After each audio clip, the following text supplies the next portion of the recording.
Good afternoon, everybody. Welcome to CDE Virtual and our conversation this afternoon. 45 years ago, Azhar Cachalia was a student at Wits University. Back then, he had to apply to government to attend a so-called white university, as did all black students. Today, retired Judge Cachalia is a visiting professor at Rhodes University and chairman of a pioneering NGO called Freedom Under Law. He was appointed a judge of the High Court in Johannesburg in 2001 and later a judge of the Supreme Court of Appeal in 2006, where he served until retiring in 2021. It's a real privilege to have you on CDE's platform today. Azhar, thank you for your time. Thank you. The privilege is mine. Now,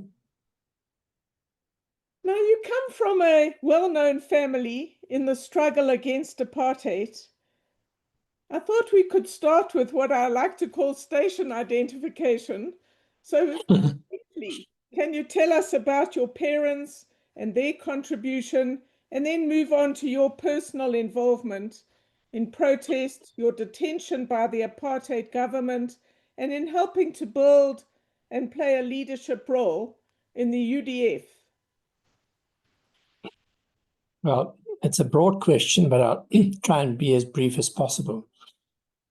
On my father's side, the family history goes back to more than 100 years when my father's grand uncle he came to South Africa and was a very close associate of Mahatma Gandhi.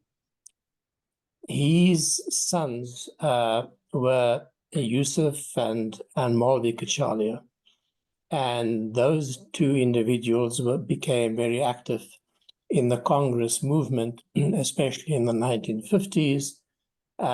Soon after the National Party was elected to government in 1948, and then began passing a raft of discriminatory laws, such as the Group Areas Act.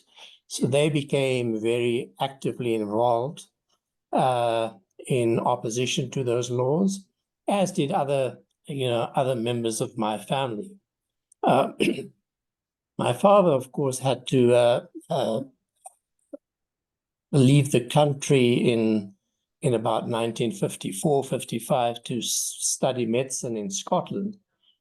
And this was because there was a quota system applicable to Black students at the time at universities. And so he was permitted to do a BSc, but could not get into medicine. He then applied for and was admitted to the University of Edinburgh, where he lived with my mother, who's also South African, and that's where I was born. So I was actually born in Scotland. So I assume whatever deviant political views I have has something to do with the fact that I was born abroad. And then, I grew up as did many in group areas. And I lived in Benoni with my family. And of course, in 1976, I was 20, and that's when the Soweto uprising took place. And I think the developments that stirred in many a feeling that something had to change. And of course, many of us who had families who came from the Congress movement, it was almost natural that the next generation would begin to ask questions and organize themselves to do something about apartheid. Then came 1980, 81. At that stage, I was at Wits University. Two of my younger brothers were at university too. and we became involved in what was then the Black Student Society.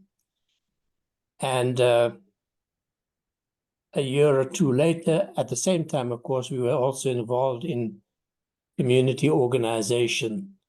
Community organizations began to spring up all around the country. Student organizations, community organizations. And that was the genesis of the formation of the UDF in 1983.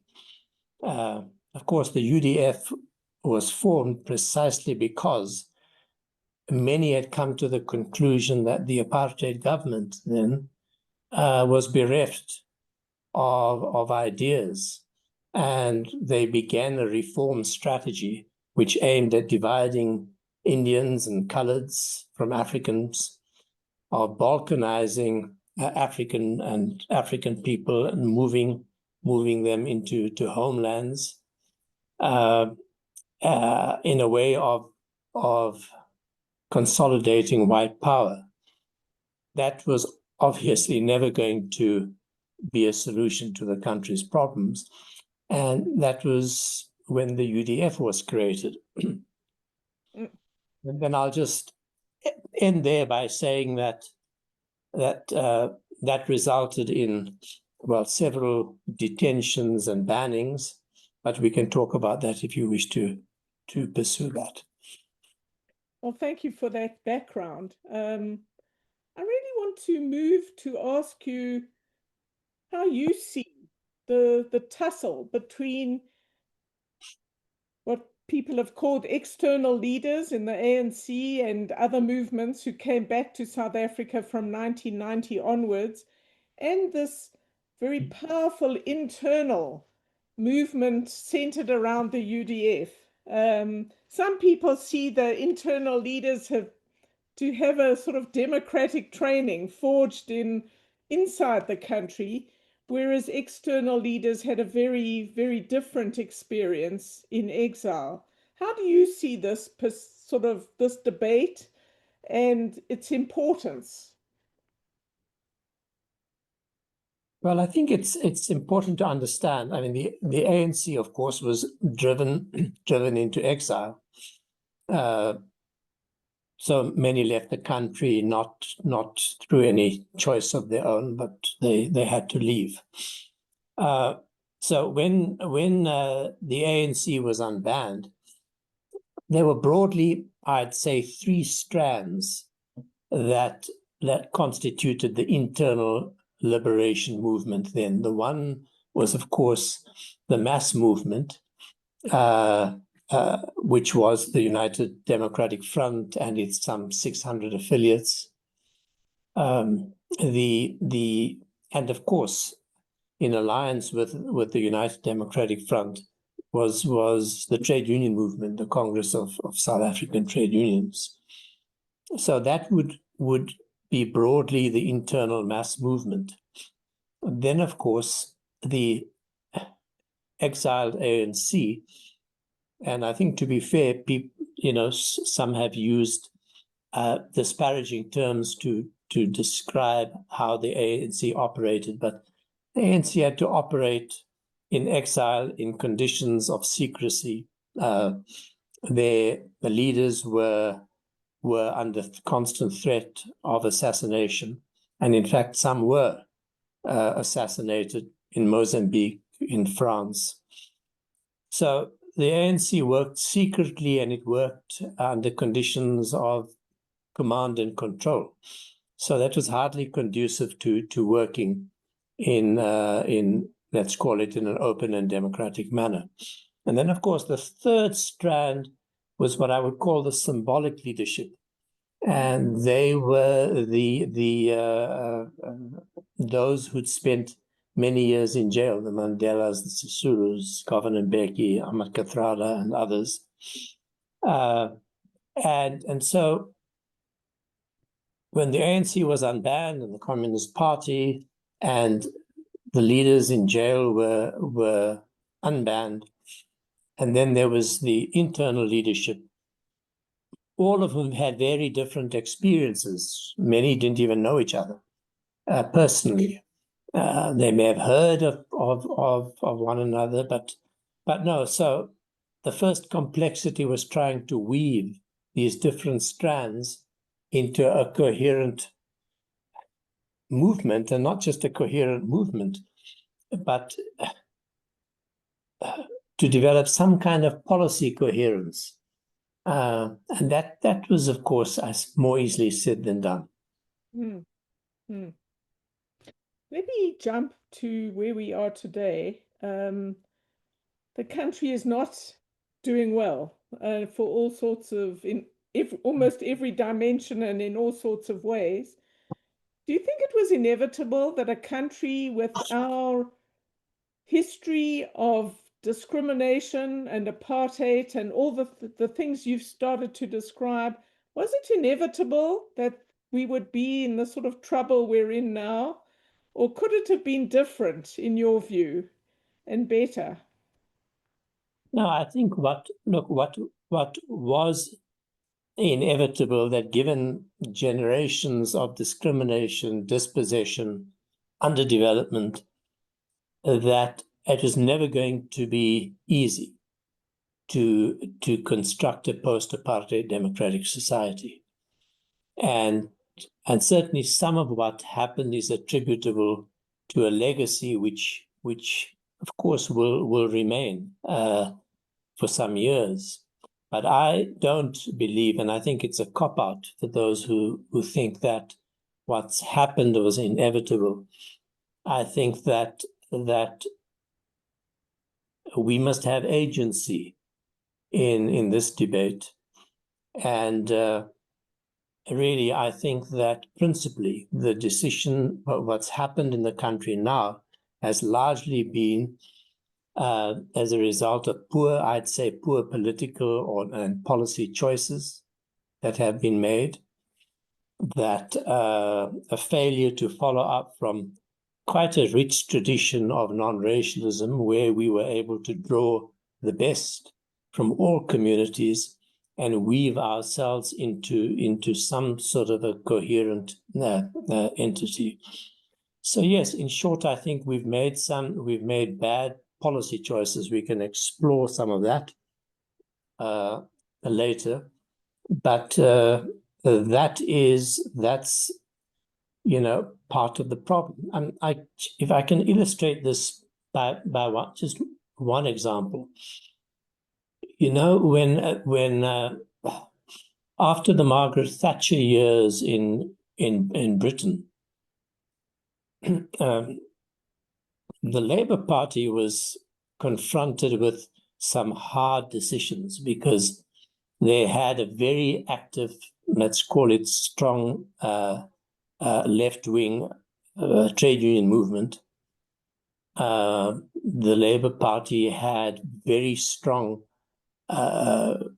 left-wing supporters in the organization.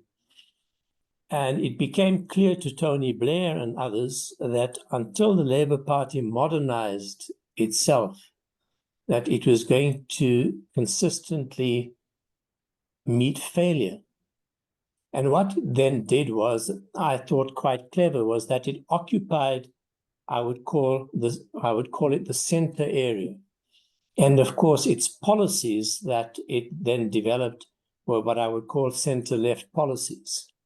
And Tony Blair was able to win the first election and then successive elections, largely as a result of a very conscious policy decision. One may not have supported many of his policies, but it was a conscious policy decision which resulted in quite a significant victory at the polls. So I'm talking about that sort of idea that you need to know that the world has changed. You have to be able to analyze how it's happened in your own, what's happening in your own society, and to make proper policy decisions to deal with the problems. I don't think we did that. Very interesting analogy. Let me turn now to the judiciary. One of the strengths of our democracy has been our independent judiciary. And you once wrote, South Africa's democracy is anchored by its constitution and the rule of law. Judges are the guardians of both. They derive their authority from their competence and their integrity. Without either, they have none. Talk to us about why a strong and independent judiciary matters so much for our democratic health in South Africa. Well, firstly, look, the disputes in our country run deep.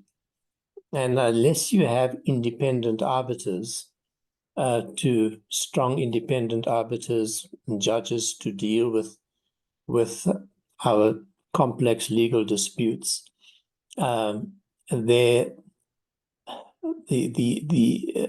it's quite clear that the sort of politicians, political classes, can't resolve many of these disputes by themselves. But I think the important point is that when we developed a constitution and a rule of law, we made a very conscious decision that we would develop a system anchored by law. And, you know, one of the important reasons for having a sort of strong legal system is I think it gives confidence. It gives confidence to citizens that they'll be treated fairly. It gives confidence to those who wish to invest in the country, both foreign and local, because they believe that their investments will be safe and they'll be treated properly, that their contracts will be upheld, that in the event of a dispute, an independent judiciary will resolve their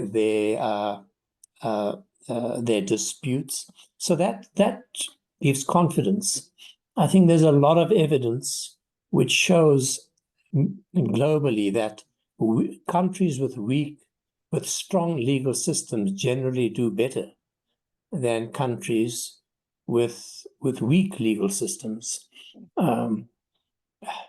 And just to give one sort of obvious example of why an independent, strong judiciary is important is, I think we're all aware of the appalling backsliding in the law that's happening currently in the United States. The universities are under attack, law firms are under attack. People get kidnapped off the streets and sent to foreign prisons. And it's interesting that thus far, it is only the judiciary that has been able to push back and to perhaps hold back the president of the United States from one of its worst excesses. We don't know how this will plan out ultimately, and the Supreme Court must still sit and deliver and deal with many of those issues. But still, the United States is not the same as Russia, where Russia has a very, very weak legal system. It's a system that I'm familiar with because while I was a member of the International Commission of Jurists, I visited Russia and I studied its legal system. And they have no real independent judiciary. They have judges who are really glorified civil servants and who execute the law as their leaders want it to be executed. Interesting analogy there. Let's turn now to the Judicial Service Commission, the body that interviews and selects or recommends the judges in South Africa. I know you've thought a lot about this body and the way it has failed the country, particularly over the last nearly 2 decades. Talk to us about the Judicial Service Commission and how you see what's happened, what's wrong, where are we? Well, look, the first, I mean, the Judicial Service Commission was created because in our previous system we had a single person, a minister, who appointed judges, and generally, not always, but generally, the minister appointed judges who they believed were politically safe, and certainly in the 1960s and 70s, as apartheid began to take hold, without overstretching the sort of present analogy, that the National Party began to appoint people who they believed were safe political bets. And so that was not a credible and acceptable system. And so we had to do something different. And that's why when the Judicial Service Commission was created, the idea was that judges and senior lawyers and the politicians who do have a stake in what the judiciary looks like would all serve on this body together. They would interview candidates and appoint from among us the best who were available and who offered themselves for appointment. I'd say in the first decade or so the system worked reasonably well. People were aspirant judges were interviewed, and good appointments were made. Of course, the Constitution required the Judicial Service Commission to take two factors into account. The one was, of course, what we call that the judiciary had to be broadly representative, and that required not an assessment, but weighing questions of race and gender alongside competence. But those were not either or; they had to go together. So that the way I interpret those constitutional provisions is in the following way: that in order to be a judge, the person has to be competent. Second, that in assessing whether the person should be appointed, the court must have regard to the demographic and racial composition of the bench, because a diverse bench in the way the Constitution is formulated, that a diverse bench would give us the credibility that we did not have in previous years. That does not mean that, assuming you had a very competent person who came from one race, and that person should be overlooked simply because the numbers didn't look right. So that provided that the JSC was able to justify why they appointed one person and not the other, and the weighting they gave to race and gender, that would be a rational process. So they couldn't disregard it, but they couldn't make it in itself a disqualifying factor. So I think that the system again worked reasonably well.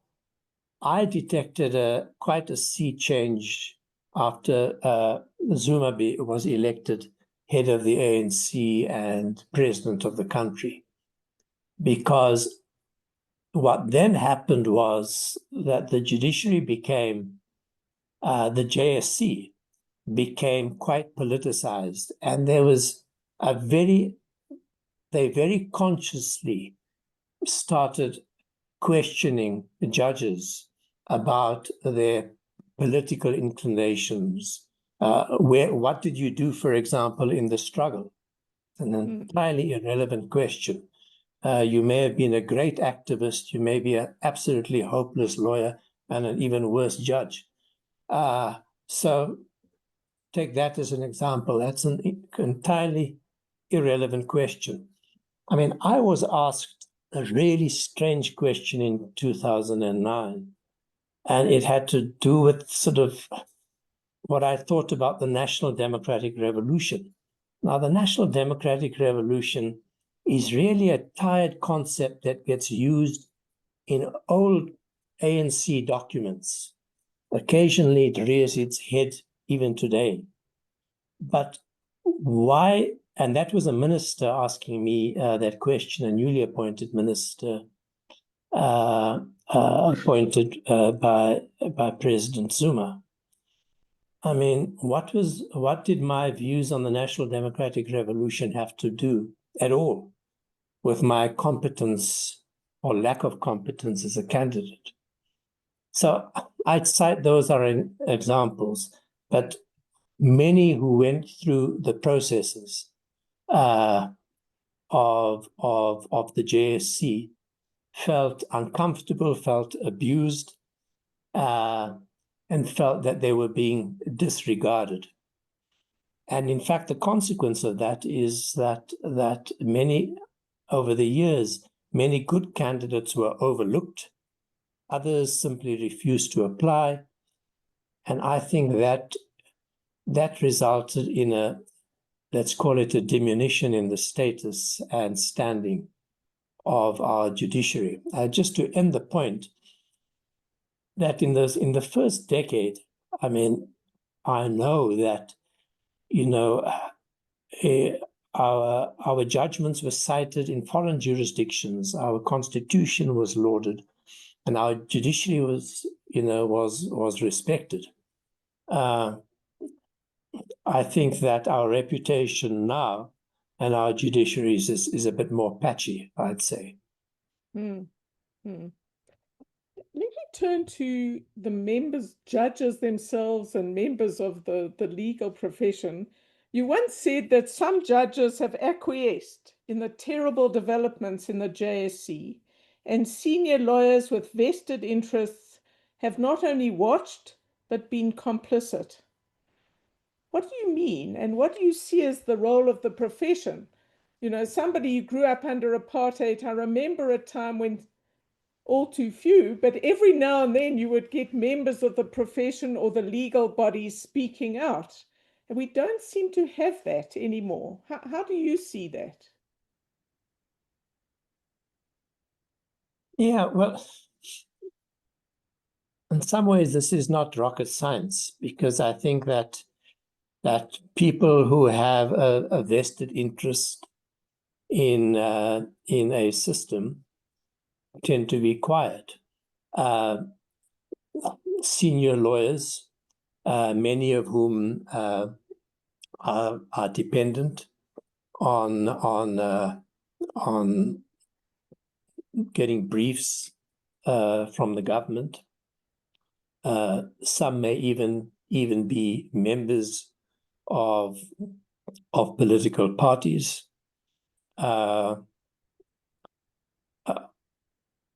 They are the sorts of people who, some of whom get nominated and appointed to the JSC, obviously appear to be reluctant to talk out with any, speak out with any sort of moral clarity. But judges, it's a bit more difficult, because judges are not allowed or supposed to wade into political controversies. And there's at least one view that judges speak only through their judgments and nowhere else. I disagree with that view. I mean, I agree with the view that judges should not wade into political controversy, because that is incorrect. But I think that judges do have a duty, a moral duty, a legal duty, to speak up and point out when there are attacks on the rule of law, when our legal institutions are not working properly. Judges, after all, know more about our legal system than anybody else. They have practiced as private practitioners. They have practiced as senior practitioners. They then became judges. In a sense, they have a helicopter global view of the way the whole system works. And when the system is not working, they should be able to speak out. Of course, do so properly, in a dignified manner, in keeping with their position as judges, but speak out they must. Now, when I say that some acquiesced in what had happened, I'll give you one example. It's been a poisonous example in the judiciary, and it's what happened with the saga around the Judge President John Hlophe from the Western Cape. I mean, it took 15 years for him to be ultimately impeached. Why did it take so long? Well, it took so long precisely because there were members, both judges and lawyers, in the JSC who were not willing to act on the complaint by judges in the Constitutional Court when Judge Hlophe unlawfully and unconstitutionally tried to persuade several judges to rule in favor of President Zuma. We now know, given their close political association, why he would have done it at the time. But that is what he did. And several attempts to bring him before a tribunal failed. And when he came, the tribunal acquitted him. If it was not for organizations like Freedom Under Law, I was, of course, on the bench then and not in Freedom Under Law. But it was because of the activities of civil society, particularly Freedom Under Law, that fought a long, hard battle to ensure that he appeared before a tribunal, that he explained himself. And ultimately, when he did, the tribunal rejected his evidence quite properly. And that is how he ultimately, the path was opened towards his impeachment. I use that as only one example, but there are many lawyers and judges who have been through the JSC and know exactly what I'm talking about. All too true. Let me move from the legal profession to the ANC. We learnt in the Zondo Commission and elsewhere that the ANC's deployment committee talked about judges and recommending judges to the JSC. How do you see this issue? Do you think it still continues today? What is your view on that revelation? Well, look, by the way, the revelation was not surprising to me. That doesn't mean it's not shocking, but I wasn't surprised because it had become quite clear to me for some time that the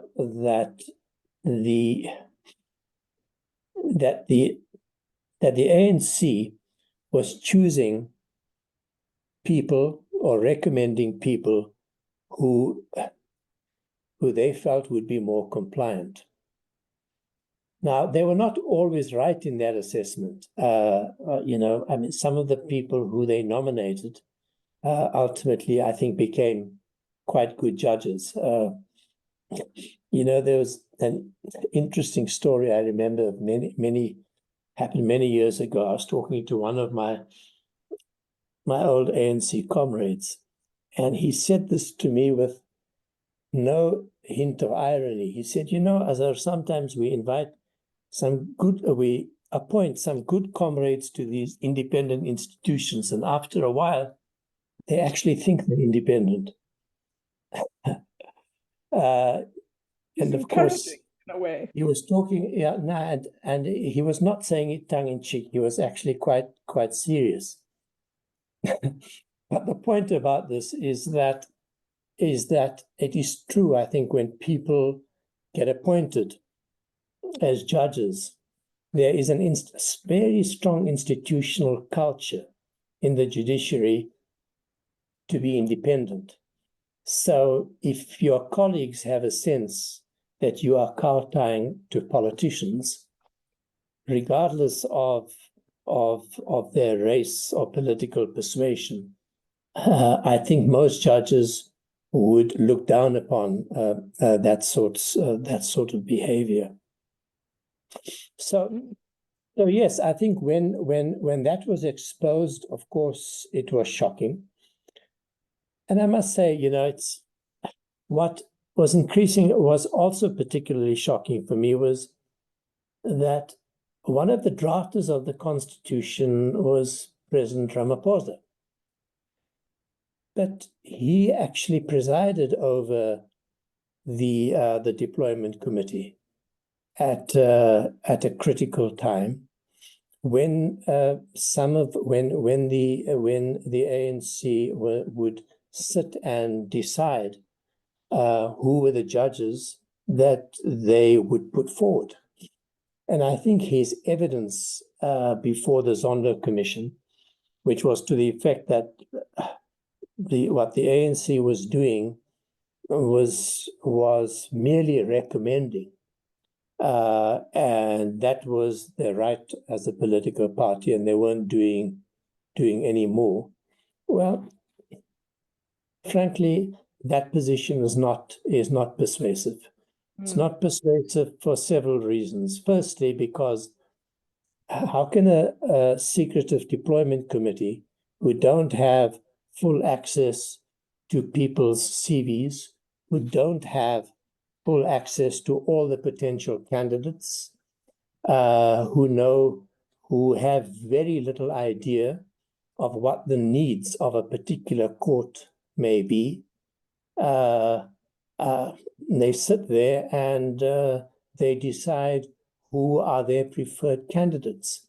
And of course, let's not forget, as the majority party in the House in Parliament, they nominate several people to the JSC. The president himself makes nominations to the JSC. So it's not rocket scientist to assume that the ANC, when the governing party operates in the JSC, that many of its members take quite seriously what is a recommendation, I would say, is a directive from the deployment committee to appoint particular people. So yes, that is wrong, and I'm glad that its full impact was disclosed, investigated, and commented upon in the Zondo Commission. So let's from the appointment process, let's look at the judiciary. The judiciary today, I know you've written a bit about your worries, both competence of the judiciary as a whole and independence. We've talked a bit about independence, but what is your view on the judiciary today? Should we be worried, or is it still a pillar of South African democracy? How do you see this? Well, look, I still believe that the judiciary is quite strongly independent, and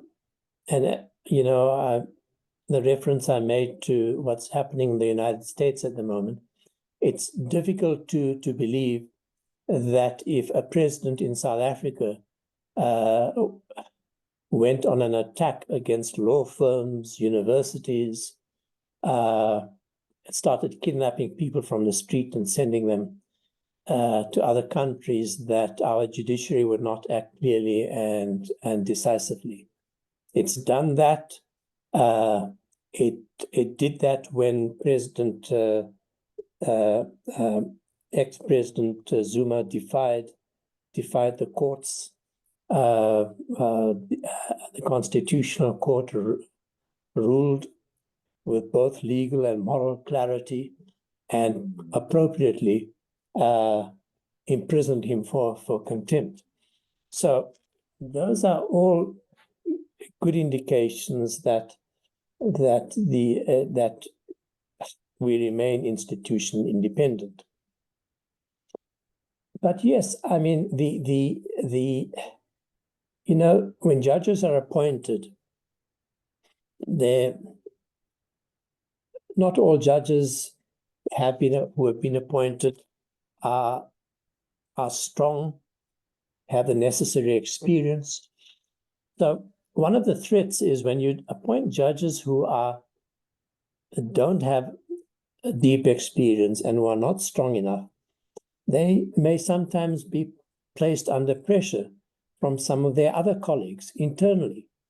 And if you're not able to stand your ground, if you don't know the law adequately, then you get easily persuaded and influenced by others.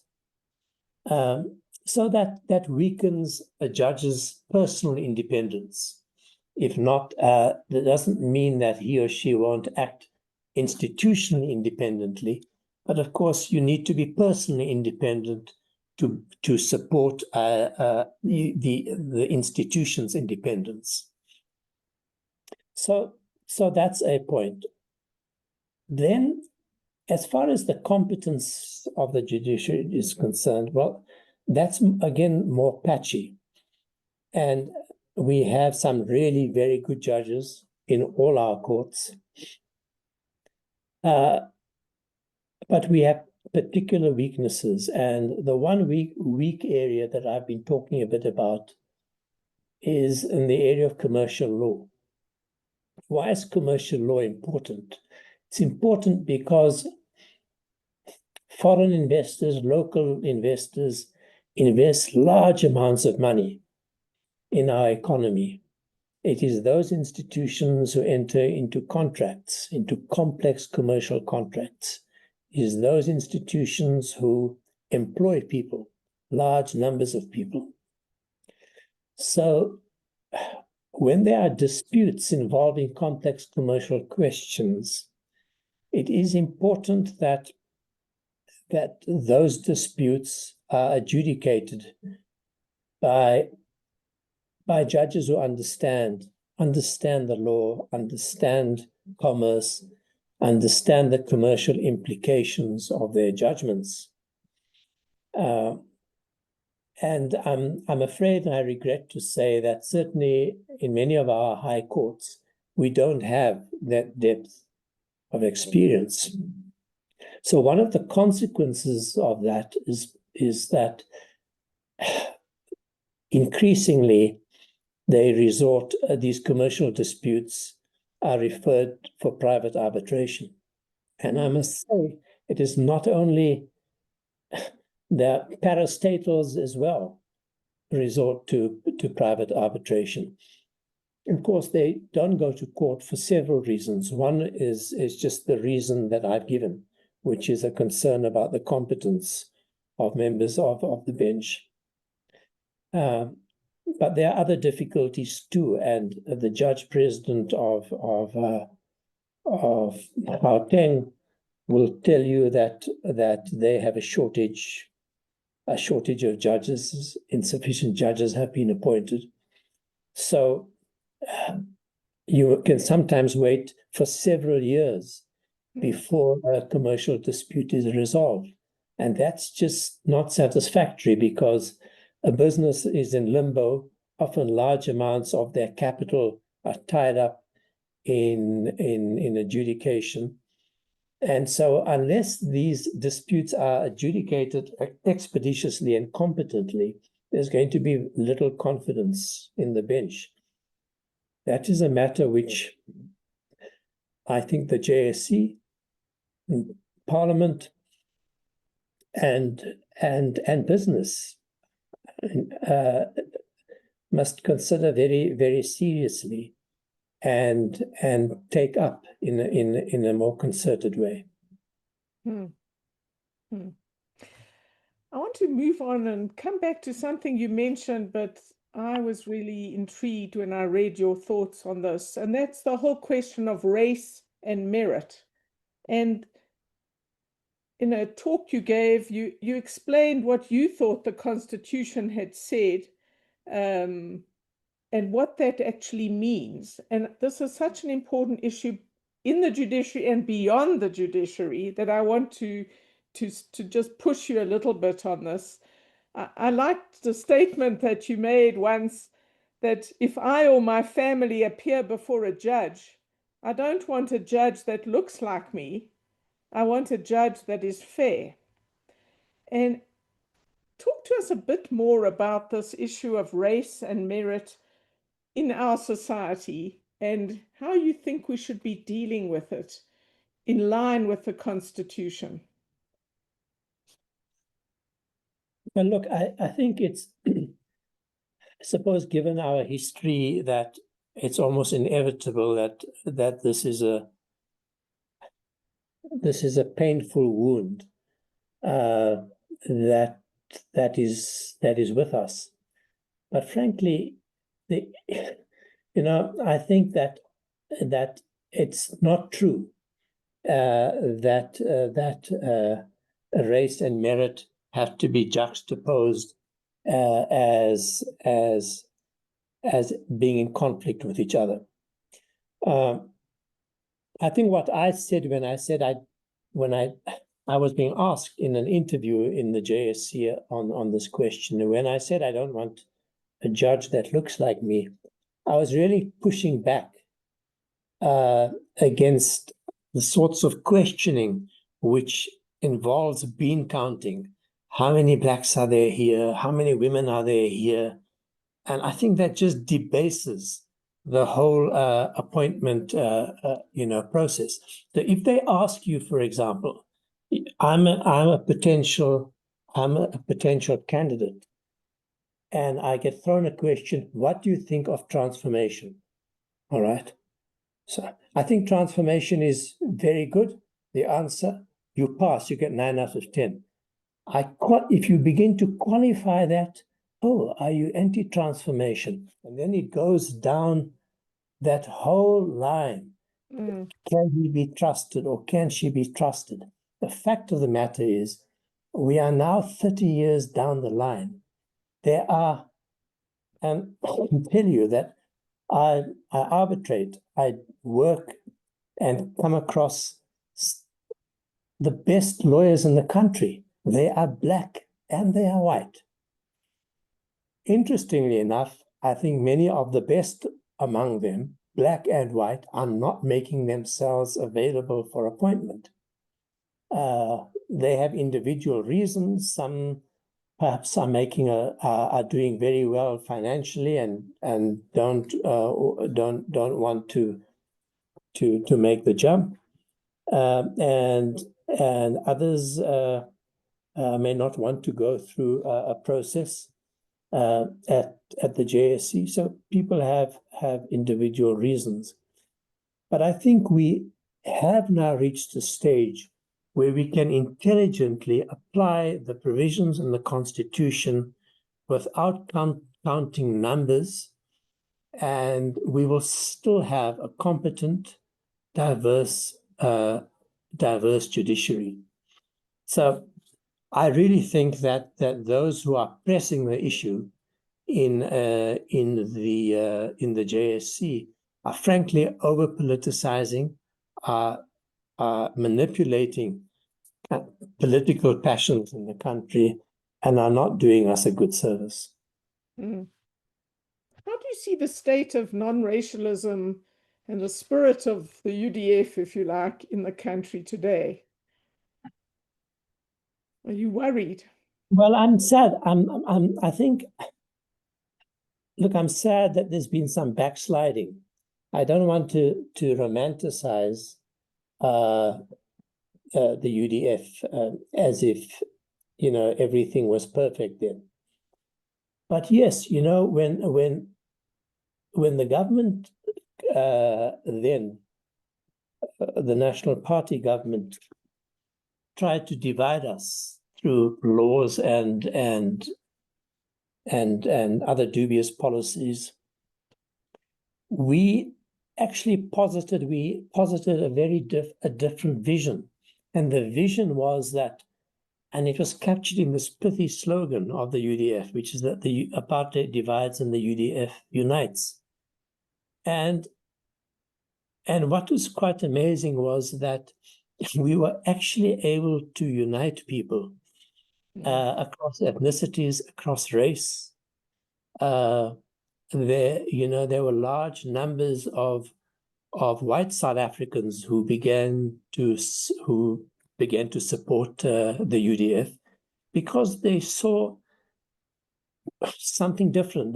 There was an alternative vision. There was a place in the country, in our conception of a democratic society for everyone.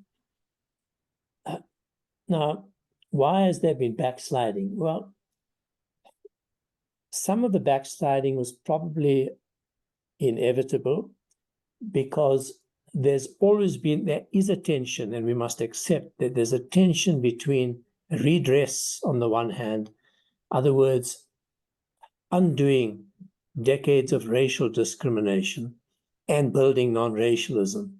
And the two sometimes don't quite gel, and they run into each other. They don't have to, but they do. But that does not mean that we should not be committed to non-racialism. I mean, often you see in Parliament senior politicians who behave no different to National Party politicians of old. They use race as a dividing instrument and as an instrument which mobilizes their own base. I mean, we see this in identity politics all over the world now, but it is being used and it gets abused and used in this country as well. I mean, let me just give you an example of, I want to use Black economic empowerment, for example, in the way we deal with this. So there are many, and I'm glad there's a debate happening on Black economic empowerment at the moment, because some argue that Black economic policies are not working. The government's typical knee-jerk response is, oh, well, these people are anti-transformation and they don't support redress. But there's a different way that we can think about this.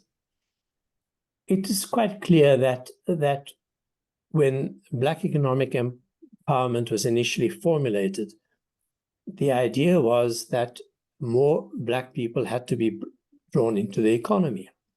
Had to be drawn into the economy because you could not have such concentration of wealth in the hands of one population group. That would make the country unstable. But the model we chose was a strange model, which was wealth transfers from white capital to politically connected Black folk.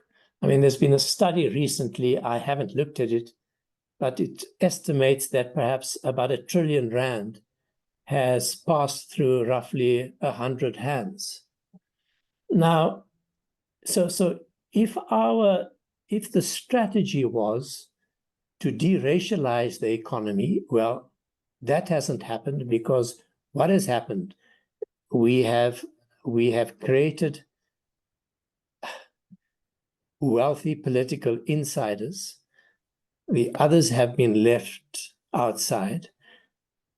The flagship policy, Black economic empowerment, has not generated economic growth, and we have not begun to touch the problem of unemployment. So why do they insist that the policy is succeeding?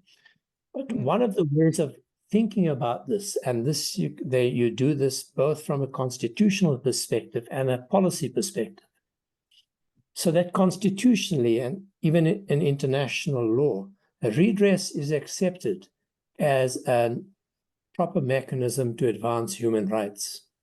There's no problem with that. But when such policies are adopted, the law requires that the policy must be carefully tailored, it must be of short duration, and it must be effective. Mm. And so that's where I think the debate should be. Are we dealing with the problem of unemployment? Is this advancing non-racialism? When we weigh this, are the unintended consequences, the negative unintended consequences, outweighing any possible benefits? So that would be a thoughtful debate, a thoughtful discussion, and that would result, I believe, in, if policymakers can begin to think of it in those terms, without name calling, we may be able to develop better economic policies. So that's, so I use that as an example of where there's been, I think, backsliding.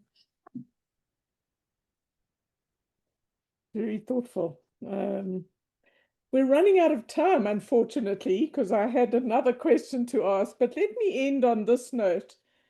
In a way, you've been a lifelong activist, and I think there are times when many of us who are involved in trying to improve our society might feel despondent or want to give up. And I wanted to ask your view on that and how you see this as a South African, an activist, and a jurist. I don't. Yeah, I sometimes say to my friends, look, let's talk about this, but please don't ask me to walk the streets and distribute pamphlets any longer. I did that when I was 19. I'm not going to do that any longer. I was enormously privileged to join Freedom Under Law after I left, my stint in the judiciary came to an end. And I think that in a sense, whether your society is doing well or not so well, I think when we can contribute in whichever way we can, we should. I don't think that we can leave the future of our country to the hands only of elected politicians or others, that we all need to be involved. We can't all be involved in the same way. People have jobs, people have families, they don't have time. Many are battling to survive. Others don't even have a job. But my plea is that we remain engaged. I worry that there are fewer and fewer people voting. And if fewer and fewer people vote, our government becomes, and our parliament becomes less and less representative. And that, I think, weakens parliament, it weakens our institutions, and you cannot then solve social problems. So if I'm to round off, that I'd say I hope I can remain engaged in whichever way I can for as long as I can, and I urge others to do that as well. Well, thank you very much. We've come to the end of our hour, everybody. I think you can see why I was so keen for Azhar Cachalia to be my guest this evening, and he hasn't disappointed at all. Thank you for joining us, everybody. A very big thank you to Azhar for an hour of fascinating perspectives and insights on South Africa. I'm going to close our conversation. Thank you for joining us. Thank you. Thanks, Goodbye. Azhar.